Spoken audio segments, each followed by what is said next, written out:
সুতরাং দাদা, আর একটা বিষয়, মানে হয়েছে কি, ধরেন মৃত্যুটা আমি মানতে পারি না, মানে মেনে নিতে পারি না বুঝতে যে পারলাম না কি। ওই মানুষটা মানে মৃত্যু আর কি, মৃত্যুটা যে আমি মানতে পারি না। ধরেন ওই লোকটা মারা গেছে, হ্যাঁ, আমার কাছে এরকম মানে মাঝে মধ্যে, আজকে ধরেন অন্যদিন তো বারবার বারবার মনে হইতো, হ্যাঁ, আজকে তো 2 বার এরকম মনে হয়েছে যে এই লোকটা নাই, মরে গেছে, মানে এইরকম হ্যাঁ, যে মৃত্যুটাকে মানতে মৃত্যুটা পারেন না, আমি মানতে পারতেছি না। হ্যাঁ। মানতে পারছেন না। আমি বলে দিই, দেখুন একটা কথা হচ্ছে যে আমি আগের দিন একটা ঘটনা, একটা সূত্র বলেছিলাম, সেটা হচ্ছে নিউটনের তৃতীয় গতিসূত্র। কি, যে না সমস্ত সমস্ত ক্রিয়ারই সমান এবং বিপরীতমুখী প্রতিক্রিয়া আছে, তাই তো? এইটা যেরকম সত্যি হ্যাঁ। কথা, অর্থাৎ এর সঙ্গে রিলেট করে আমি বলেছিলাম যে সেই কারণে আপনি যত চিন্তাকে আটকানোর চেষ্টা করবেন, সে তত আপনাকে ফোর্স করবে, তাই তো? অর্থাৎ আমরা জোর করে কোনো কিছু হুম হুম আটকাতে পারবো না, কোনো চিন্তাকে আমরা আটকাতে পারবো না। কারণ কি, আমাদের ওই নিউটনের গতিসূত্র যদি আমরা যদি সেই এটাকে মানি, তাহলে আমি এই হাত দিয়ে এই হাতটাকে যত ঠেলবো, এই হাতটাও এই হাতের উপর ততটাই ঠেলবে, তাই না? তাই হুম তো? হুম হুম তেমনি আমি যত চিন্তা আটকানোর জন্য আমি অন্য যুক্তি দেবো, সেই যুক্তিটাও কিন্তু আমার মধ্যে তত প্রেশার ক্রিয়েট করবে আমার ব্রেনের মধ্যে, তাই না? তত আমার আমার হুম আমার হুম আরো অশান্তি বাড়তে থাকবে। সেই জন্য কি করব আমরা, চিন্তাকে আসতে দেব, চিন্তা আসুক, চিন্তা চিন্তার মতো থাকবে এবং সে কিন্তু আবার আপনি আপ বিদায় নেবে। কিন্তু আমি যদি সেই চিন্তাটাকে নিয়ে ভাবতে বসে যাই, ধরুন আমি এখন এই মুহূর্তে ধরুন বসে একটা কথা আমার হঠাৎ মনে হলো যে আমার কালকে সারাদিন তো ক্লাস তো নেই, সন্ধ্যাবেলায় ক্লাস আছে, কিন্তু হুম আমার তো সন্ধ্যাবেলায় এক জায়গায় যাওয়ার দরকার, তাহলে আমার সন্ধ্যাবেলায় এক জায়গায় যাওয়া হুম দরকার, আমি তাহলে থাক ক্লাসটা করব না। এইবার ক্লাসটা করব না এটা হুম ভাবলাম, এই যে ক্লাসটা করব না কথাটা ভাবলাম, এইটা যেরকম একটা চিন্তা, তেমনি আবার তারপরে আমি আবার ভাবতে বসে গেলাম, আরে ছি ছি ছি, আমি কেন এরকম ভাবছি, আমি কেন ক্লাস ফাঁকি দেওয়ার কথা ভাবছি, আমার তো ক্লাস ফাঁকি দেওয়া উচিত নয়, আমি ক্লাস কেন ফাঁকি দেওয়ার হুম কথা ভাবলাম, আমি এটা কেন করলাম, এটা তো আমার একদমই উচিত হয়নি, আমি ক্লাস থেকে তো আমি পয়সা ইনকাম করছি, আমার এটা কেন ভাবছি, লোকে আমাকে কি বলবে, এই সেই করে আমি কি করছি, আসলে আমি সেইটা যেটা ভাবলাম সেটা আদৌ করলাম কি করলাম না সেটা তো পরের ব্যাপার, অথচ আমি কি করতে লাগলাম, সেটাকে নিয়ে আমি দুশ্চিন্তা শুরু করলাম। অর্থাৎ হুম হুম অর্থাৎ প্রথম চিন্তাটা আমার কিন্তু এসেছিল স্বাভাবিকভাবে, আমার মাথার মধ্যে যে প্রথম হ্যাঁ। চিন্তাটা এলো সেটা স্বাভাবিকভাবে এলো, কিন্তু আমি পরে যে চিন্তাটা করছি সেটা কিন্তু নিজের থেকে করছি, তাই না? এই যে হুম পরে যে হুম চিন্তাটা করছি সেটাই আমাদের কিন্তু ক্ষতি করে, সেটাই আমাদেরকে এত এত অস্বস্তি দেয়, এত অসুস্থর মধ্যে ফেলে হ্যাঁ, দেয়, ও অনেক এত কষ্ট যন্ত্রণা। দেয়। সুতরাং আমাকে কি হ্যাঁ। করতে হবে, যে চিন্তাটা এলো সেই চিন্তাটাকে হতে দিতে হবে, সেই চিন্তাটার পেছনে দেখবেন হ্যাঁ। লজিক থাকে, যতই সেটা নেগেটিভ হোক, কিন্তু দেখবেন সেই হুম হুম হুম চিন্তাটা বিশেষ কোনো কারণে হয়তো চলে আসে।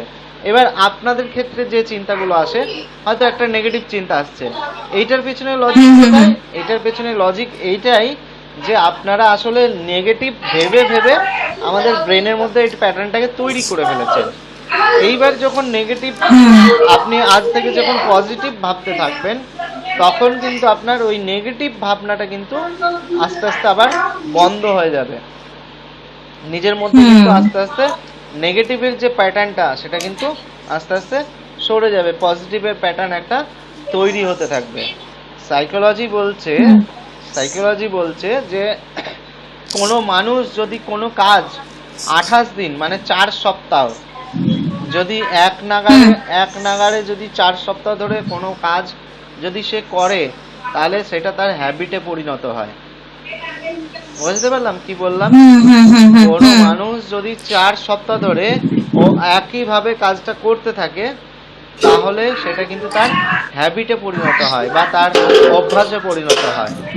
আবার বলছে কোনো কাজকে যদি আমি যদি কোনো বদ অভ্যাস ত্যাগ করতে চাই, তাহলে আমাকে 66 ডেজ অর্থাৎ 66 দিন যদি আমি সেই হুম বদ হুম অভ্যাস থেকে নিজেকে দূরে সরিয়ে রাখি, তাহলে কিন্তু সেটাও আমার অভ্যাসে পরিণত হয়ে যাবে। অর্থাৎ ধরুন কেউ স্মোক করেন, কেউ ড্রিঙ্ক করেন, এই ড্রিঙ্ক করা বা স্মোক করা থেকে নিজেকে যদি 66 দিন দূরে সরিয়ে রাখতে পারে, 66 দিন, 66 ডেজ, হ্যাঁ তাহলে সে কিন্তু আস্তে আস্তে সে এবার কিন্তু নেশাটা ভুলে যাবে, সে কিন্তু তাকে আর নেশা কিন্তু টানবে না। হ্যাঁ, সঙ্গ দোষে, সঙ্গ দোষে অনেক কিছু নষ্ট হয় বলে না, যে সঙ্গ দোষে চরিত্র নষ্ট হয়। হুম হুম সঙ্গটাকে তাকে ত্যাগ করতে হবে আগে।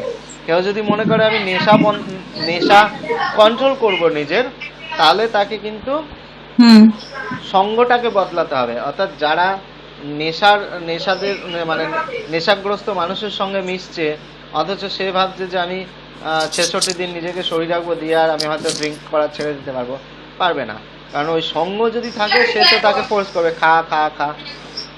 তো এটা পরের বিষয়, কিন্তু বিষয় হলো এটা যে আপনি যদি পজিটিভ ভাবা, আপনি যদি আজ থেকে পজিটিভ ভাবা শেখেন, নিজেকে যদি পজিটিভ ভাবনা দিতে শেখেন বা পজিটিভ ভাবনা দিতে থাকেন, বেশি না, 28 হুম ডেজ যদি এটা করেন, আপনার মাইকটা অফ রাখছি একটু, হ্যাঁ, যদি আপনি 28 দিন এটা অভ্যাস করেন, তাহলে কিন্তু দেখবেন 28 দিন পর কিন্তু আপনি দেখবেন আপনার ব্রেন কিন্তু অটোমেটিক পজিটিভ চিন্তা করতে শিখে গেছে, নেগেটিভ চিন্তাগুলো কিন্তু আস্তে আস্তে কমে গেছে। তাহলে কি বললাম, যে মাত্র 28 দিন নিজেকে পজিটিভ ভাবনা দিন, যে কোনো নেগেটিভ চিন্তার বিরুদ্ধে পজিটিভ ভাবনা দিন। অভ্যাস করতে হবে। আপনারা পারবেন না আজকেই, কালকেই পারবেন না, পরশুদিন পারবেন না, কিন্তু চেষ্টা করুন। চেষ্টা করতে করতে আপনি যেদিন সাকসেস হয়ে যাবেন, প্রত্যেকটা নেগেটিভ কথার বিপরীতে যদি পজিটিভ চিন্তা দিতে পারেন, সেই দিন থেকে 28টা দিন, মাত্র 4টে সপ্তাহ নিজেকে পজিটিভ চিন্তা ভাবনা দিন, দেখবেন আপনার ওটা হ্যাবিট হয়ে যাবে, আপনার মধ্যে আর নেগেটিভ চিন্তাগুলো আসবে না। এটা হচ্ছে প্রথম বিষয়। দাদা, আর একটা বিষয় হচ্ছে ধরেন আমি কি জায়গা চেঞ্জ করব? আমার কি জায়গা চেঞ্জ করলে কি মানে এটা থেকে হ্যাঁ, এটা একটু এটা এটা রিলিফ এটা পাবো? এটার একটা সম্ভাবনা আছে। এটা মানে অবশ্যই আপনি একটা কারণ ভালো জায়গা হয়েছে বলেছেন। গিয়ে দেখা যায় আমি যে বাসাতে আছি আমার বাবার বাসাতে, আর আমার শ্বশুর বাড়ি হচ্ছে ঢাকাতে, হ্যাঁ। হুম। তো হচ্ছে গিয়ে যে আমি এখানে মানে আমি একটা জব করি, আমি আইএনজিও কানাডিয়ান সংস্থাতে একটা জব করি। তো হচ্ছে এখন আমি যদি ঢাকাতে চলে যাই তাইলে আমার জবটা ছেড়ে দিতে হবে আর কি। তো এখন আমি বুঝতেছি না মানে আমি কি করব। আমি কি জায়গাটা, আমি যে কি জব ছেড়ে দিয়ে আমি কি জায়গাটা চেঞ্জ করব, না, আমি কি শ্বশুর বাড়িতে চলে যাব? আমি আর বলি। এমনিতেও তো আমার বাইরে যাওয়ার কাজ চলতেছে, ইতালিতে যাওয়ার কাজ চলতেছে। এখন আমার সব মিলিয়ে দাদা আমি খুবই প্যারার মধ্যে আছি। আমি যদি যাই এই অবস্থা, বুঝেনি তো, হাজবেন্ডের কাছে সব সব হাজবেন্ডই তো চায় বউ ভালো থাকুক, সুস্থ থাকুক বা ইয়ে থাকুক। এরকম অসুস্থর মধ্যে যদি আমি যাই তাহলে তো একটা প্রবলেম না? আমি ওটাই এই জন্য বলছি। আর কি আমি সব মিলিয়ে আ- আ- প্যারার মধ্যে আছি। আমি বলে দিই। দেখুন, একটা কথা হচ্ছে, এই অ্যাংজাইটি, ডিপ্রেশন, এইগুলো বেশ কিছু সময় দেখা গেছে যে স্থান পরিবর্তনের মাধ্যমে কিন্তু চেঞ্জ হয়, কিন্তু এটা এক ধরনের পালিয়ে যাওয়া। হ্যাঁ, কিন্তু আমি সবাইকে বলি যে যেটা অসুবিধা হচ্ছে সেইটার সঙ্গে ফেস টু ফেস করুন, ফেস টু ফেস, মুখোমুখি সংগ্রাম করুন, তবে আপনি সেখান থেকে যদি জিতে বেরিয়ে আসতে পারবেন, তবে আপনি কিন্তু জয়ী। কিন্তু পালিয়ে গিয়ে বেঁচে থেকে লাভ নেই। পালিয়ে যাওয়া মানে হচ্ছে ভীরু কাপুরুষের মতো বেঁচে থাকা, ঠিক আছে? সুতরাং আপনার সঙ্গে যেটা হুম নিয়ে হুম সমস্যা হচ্ছে, সেটাকে ফেস করতে শিখুন। অর্থাৎ আপনি মৃত মানুষকে দেখে ভয় করছেন, মৃত মানুষদের কথা শুনতে হুম ভয় করছেন, আপনি সেটাকে আগে হুম অভ্যাস হুম হুম করুন। সেটাকেই আপনি অভ্যাস করুন। দেখুন, আপনি আহ, আহ, হয়তো শ্বশুরবাড়ি চলে গেলেন, আপনি স্থান পরিবর্তন হুম করলেন, কিন্তু সেখানে গিয়ে যে আপনার হবে না, তার গ্যারান্টি তো নেই। কারণ হুম আপনি তো ফেস করাটা শিখলেন না, আপনি তো ফেস করা হুম শিখলেন হুম না, হুম তাই না?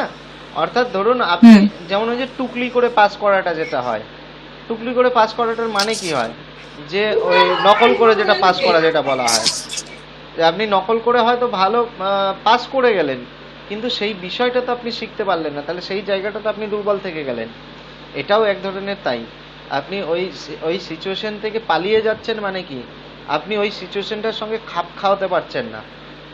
কিন্তু বেশ কিছু ক্ষেত্রে দেখা গেছে যে হ্যাঁ, স্থান পরিবর্তনের ফলে কিন্তু এটা রিমুভ হয়ে যায়, কিন্তু আপনি আবার কোনোদিন না কোনোদিন তো বাবার বাড়ি আসবেন, তখন যে আপনার অস্বস্তি হবে না সেটা, তার তো কোনো গ্যারান্টি থাকছে না। সেজন্য আমি বলবো এখানে থাকুন, ভয় পাবেন না, কিছুটা দিন সময় লাগবে, আপনি এখান থেকে আপনি আপ বেরিয়ে যাবেন। ঠিক আছে, কয়েকটা ক্লাস করুন।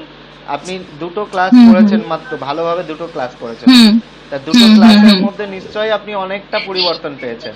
আশা করি অনেকটা হুম পরিবর্তন